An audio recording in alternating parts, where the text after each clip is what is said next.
La méditation de ce 8 novembre est intitulée « Pas de limite ». Jésus leur parla de nouveau et dit « Moi je suis la lumière du monde. Celui qui me suit ne marchera point dans les ténèbres, mais il aura la lumière de la vie. » Jean 8, 12. Ceux qui suivent Jésus collaborent avec Dieu.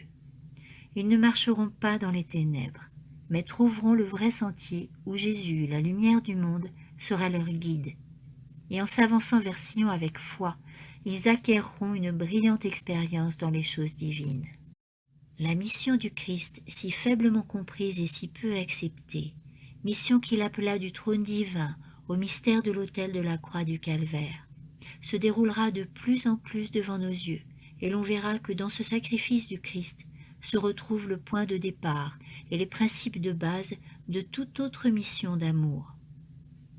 Jésus a enseigné à ses disciples qu'il se devait tant aux Juifs qu'aux Grecs, aux sages et aux insensés, et il leur fit comprendre que toute distinction de race, de caste et toutes les lignes de division établies par l'homme n'étaient pas approuvées du ciel, et ne devaient par conséquent avoir aucune influence sur l'œuvre de la dissémination de l'Évangile.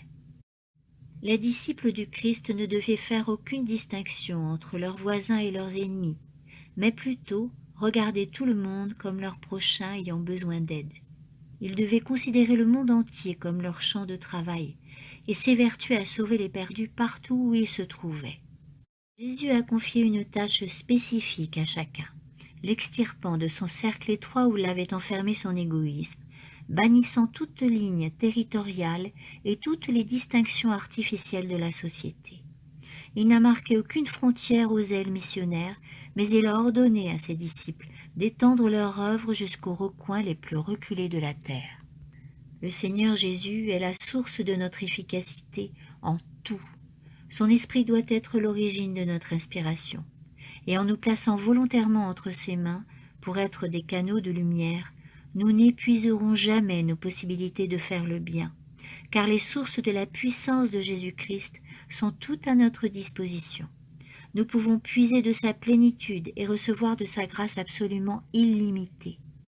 Le capitaine de notre salut nous enseignera à chaque pas que la toute-puissance est à la disposition de la foi vivante.